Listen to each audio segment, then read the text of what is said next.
कौन सबसे ज्यादा ताकतवर होता है, ट्रांसजेंडर, विमेन या फिर मैन? ये सवाल सच में सोशल मीडिया पे ट्रेंड कर रहा है। ट्रेंड करने की वजह क्या है? ओलंपिक्स का वेल्टरवेट डिवीजन का बॉक्सिंग कंपटीशन किसके किसके बीच था? इटली वर्सेस अल्जीरिया के बीच था।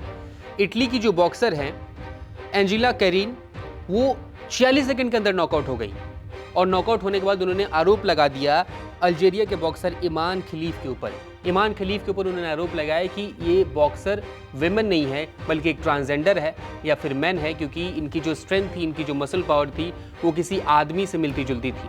अब ऐसे में जब ये बात सामने आई तब बहुत ज़्यादा बवाल बढ़ा तो पूरा सोशल मीडिया दो धाराओं में बढ़ गया। लोग सवाल पूछने लगे, क्योंकि ओलंपिक्स में जब भी कोई जो कॉम्पिटिटर होता है वो भाग लेता है तो उसका फुल बॉडी चेकअप होता है, ब्लड टेस्ट होता है, उसके बाद ही उसे भाग लिया जाने देता है। लेकिन इसके बावजूद भी कैसे कोई बॉक्सर पे ये आरोप लगा सकता है कि वो मर्द या फिर ट्रांसजेंडर है?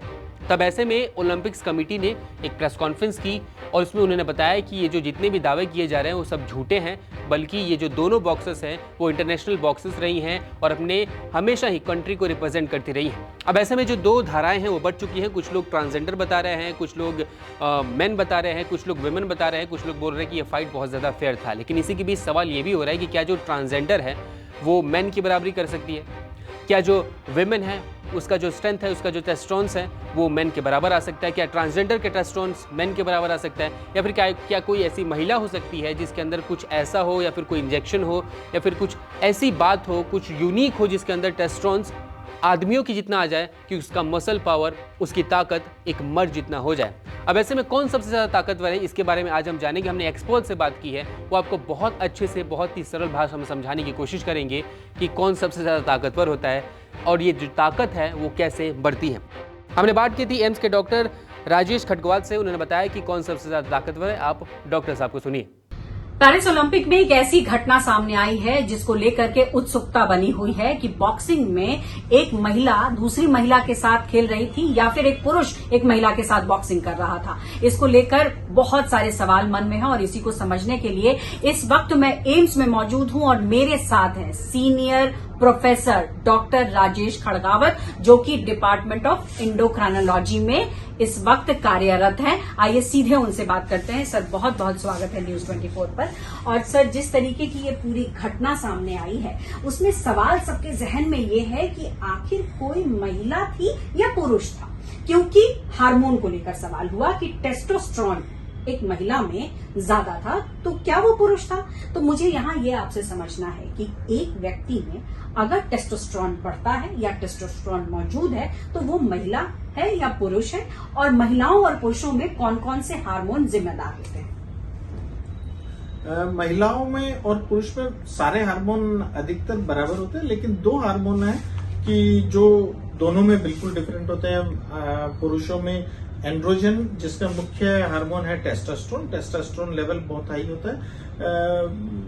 महिलाओं में इसके विपरीत एस्ट्रोजन हार्मोन है, जो कि फीमेल हार्मोन है, उसका लेवल ज्यादा होता है। इसका मतलब ये नहीं है कि पुरुषों में एस्ट्रोजन नहीं होगा और महिलाओं में टेस्टोस्टेरोन नहीं होगा, लेकिन उनका रिलेटिव अमाउंट बहुत कम होता है।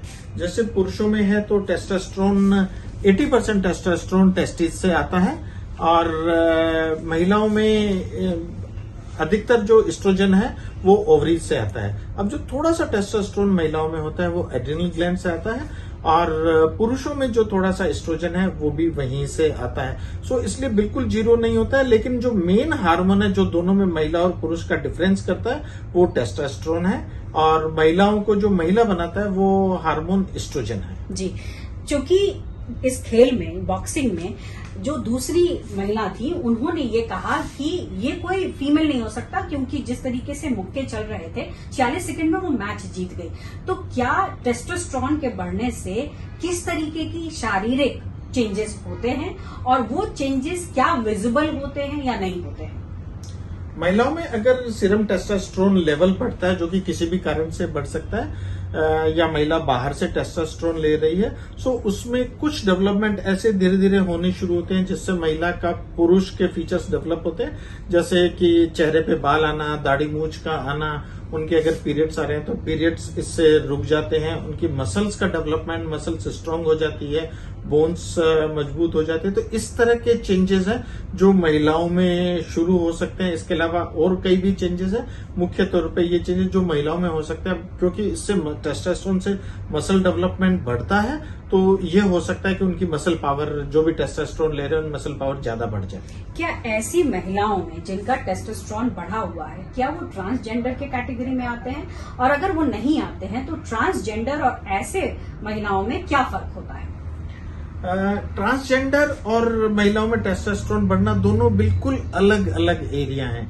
ट्रांसजेंडर बिल्कुल अलग एरिया है, वहां पे एक इंडिविजुअल जो होता है बिल्कुल जो उसका जन्म का सेक्स है वो उसी सेक्स में रहता है, नॉर्मल एकदम, सारे कैरेक्टर्स उसके नॉर्मल होते हैं, लेकिन उनकी इच्छा होती है कि वो दूसरे सेक्स में जाएं। तो उसके लिए क्योंकि उनका खुद का टेस्टोस्टेरोन, अगर महिला है और पुरुष बनना चाहती है तो खुद का टेस्टोस्टेरोन तो है नहीं, तो हमें उनको बाहर से टेस्टोस्टेरोन देना होता है, तब जाके उनमें ये चेंजेस डेवलप होते हैं। और उनका जो खुद का एस्ट्रोजन लेवल है उसको हमें रोकना पड़ता है, ब्लॉक करना पड़ता है, ताकि फीमेल के जो फीचर्स हैं वो रिग्रेस हो जाए। इसके अलावा जो हम बात कर रहे हैं कि महिलाओं में टेस्टोस्टेरोन ज्यादा होता है, तो महिलाओं में टेस्टोस्टेरोन ज्यादा हो सकता है। वो अधिकतर केसेस में इस तरह से ज्यादा होता है कि उनमें टेस्टोस्टेरोन की ऐसी हार्मोन की बीमारी होती है जिससे टेस्टोस्टेरोन लेवल बढ़ जाता है। और जो सबसे कॉमन बीमारी है जो महिलाओं में देखने को मिलती है जहां टेस्टोस्टेरोन लेवल ज्यादा होता है, वो कॉन्जेनिटल एड्रिनल हाइपरप्लेजिया है, जहां एड्रिनल ग्लैंड में एक हार्मोन, एक एंजाइम की कमी की वजह से हार्मोन लेवल बढ़ जाते हैं और टेस्टोस्टेरोन लेवल बढ़े हुए होते हैं, जो कि इस तरह के हमारे यहाँ भी काफी केसेस हैं जिन्हें हम ट्रीट करते हैं और टेस्टोस्टेरोन लेवल कम हो जाता है।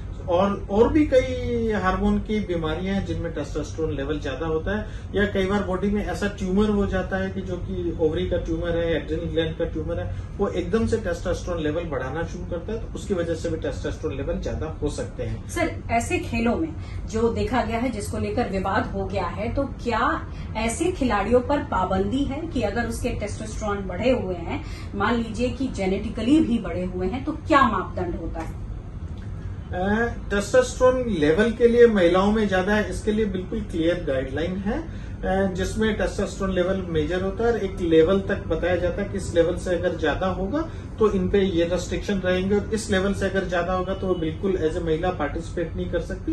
ये इंटरनेशनल ओलंपिक एसोसिएशन और वाडा की ये गाइडलाइंस है। और कोई भी खिलाड़ी अगर ओलंपिक में पार्टिसिपेट करता है तो ये पक्का है कि उसका पहले से चेक हो चुका है, उसका लेवल सारा मेजर होता है, सीधा वहां पे जाके नहीं कर सकते। और जैसे ही वो मैच खत्म होता है उनकी वैसे भी डोपिंग के लिए टेस्ट होती है। तो और इसको पकड़ना कि अगर महिला ने जानबूझ के बाहर से लिया हुआ है मसल पावर को बढ़ाने के लिए, तो वो बहुत ही आसान तरीका है, उससे बिल्कुल क्लियरली पता चल सकता है और उस पर भी बैन भी लग सकता है। जिस केस का आप जिक्र कर रहे हैं उसे हमें नहीं पता है कि उनका टेस्टोस्टेरोन लेवल बढ़ा हुआ है या नहीं बढ़ा हुआ है, बढ़ा हुआ है तो किस कैटेगरी में और किस कारण में, तो इस पे हम बता नहीं सकते हैं कि क्यों उनका बढ़ा हुआ है या नहीं। जी सर, अगर मैं ये समझना चाहूँ कि बहुत सारे खेल हैं, जैसे एथलीट है, जैसे रनिंग के खेल होते हैं, ऐसे में कोई भी महिला है, अगर फिजिकली वो महिला है और टेस्टोस्टेरोन बढ़ा हुआ है, तो क्या उनको अलाउ किया जाता है? क्या पैरामीटर्स होते हैं, क्या मापदंड होते हैं कि टेस्टोस्टेरोन को मापा जाता है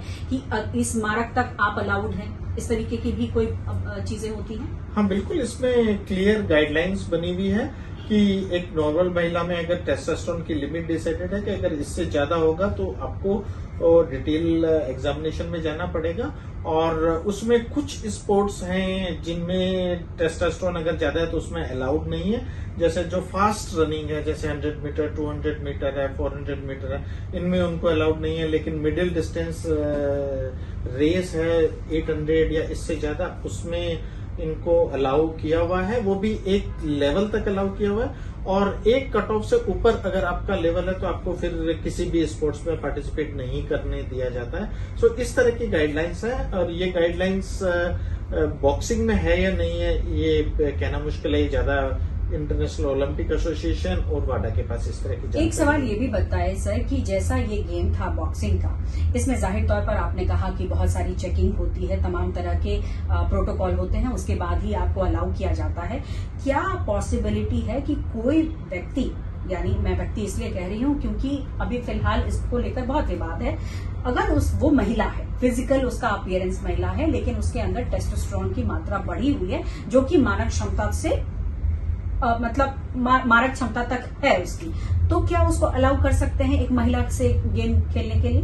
हाँ, बिल्कुल उनको अलाउ किया जा सकता है। इनमें कुछ वाडा के रेस्ट्रिक्शन है, उन रेस्ट्रिक्शन के लगाते हुए उसके अंदर में उनको अलाउ किया जा सकता है। तो ये सारा अंडर रेगुलेशन होता है। और किसी भी एथलीट के लिए कि जो ओलंपिक खेलने जा रहा है और उनका ब्लड टेस्ट नहीं हुआ हो, ऐसा संभव होता नहीं है। ऐसा यूजुअली सारे। सर, मैं अंतिम सवाल ये करूंगी कि अगर इस तरीके का कोई महिला है जिसका टेस्टोस्टेरोन बढ़ा हुआ है और वो दूसरी महिला के साथ मैच खेल रहा है, तो क्या अपने दूसरे पार्ट को वो बताना जरूरी होता है या नहीं होता है? इस बारे में डेफिनेटली वाडा की गाइडलाइन होगी जो उन्होंने पहले बता रखा होगा। और इसमें कहना मुश्किल है कि पहले वो डिक्लेयर करते नहीं होते, लेकिन ये सारे केसेस अंडर स्ट्रिक्ट रेगुलेशन होते हैं। सो इनको ये नहीं कह सकते कि एकदम से ऐसा हो गया, वो सारा निश्चित तौर पे वाडा की नॉलेज में हुआ होगा। सर, आपने एक जानकारी दी थी कि 46XY ये जो चीज होती है वो क्या जन्मजात होती है या विद द एज आता है? ये नहीं, 46Y बीमारी नहीं, 46XY मेल है। मेल है? हाँ, एक मिनट। कोई बात नहीं, मैं edit कर दूंगी। जेनेटिक स्ट्रक्चर है, वो मेल है। सर, इसके बारे में थोड़ा समझा दीजिए। मैं क्या सवाल करूँ इसमें?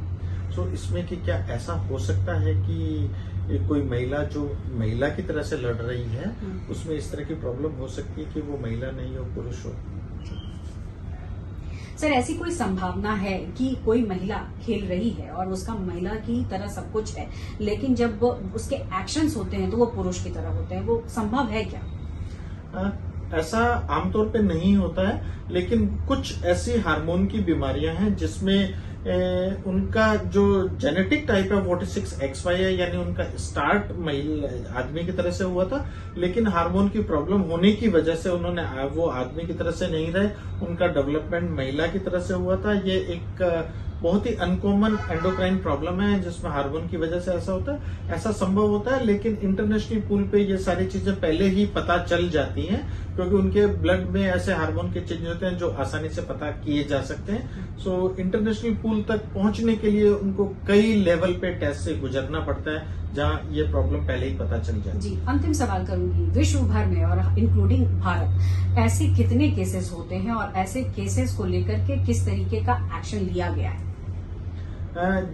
एक्शन जो लेने की बात है वो होता है कि आप जानबूझकर अपनी परफॉर्मेंस बढ़ाने के लिए किसी तरह की अगर हार्मोन ले रहे हैं, दवाई ले रहे हैं, तो उनमें बहुत निश्चित रूप से ऐसा एक्शन होता है। और काफी सारे लोग टेस्टोस्टेरोन लेते हैं ताकि उनकी परफॉर्मेंस बढ़ जाए, मसल ज्यादा डेवलप हो जाए, लेकिन ये पता करना बहुत आसान है, बहुत इजीली एक यूरिन सैंपल से पता कर सकते हैं, मुश्किल नहीं है। इसलिए आजकल लोग टेस्टोस्टेरोन नहीं लेते हैं, लेकिन इससे इस तरह की मिली जुली काफी सारी दवाइयां हैं। लेकिन जो गाइडलाइंस आजकल चल रही है उसके अकॉर्डिंगली अगर आप बाहर से कुछ भी लेते हैं तो आसानी से पकड़ा जा सकता है। और ऐसा नहीं है कि ये किसी एक पर्टिकुलर कंट्री के साथ में होता है, ऐसी सारी कंट्रीज के साथ में ऐसा डिटेक्ट होता है कि वो कुछ लोग अपने को जबरदस्ती अपनी परफॉर्मेंस बढ़ाने के लिए, गोल्ड मेडल लेने के लिए ड्रग से अब्यूज करते हैं। भारत में भी एक केस हुआ था जिसके बाद ट्रिब्यूनल में उसको किया गया था। सर, वो पूरी घटना कैसे थी, क्या थी? सो हमारे एक स्पोर्ट्स उसमें दवाई बाहर से नहीं ली गई थी, महिला ने जो कि एक एथलीट थी उनके साथ ऐसा हुआ था कि हार्मोन लेवल एबनॉर्मल थे। जब वो पता चला तो उनको शुरू में बैन किया गया क्योंकि उस तक रेगुलेशन नहीं थे।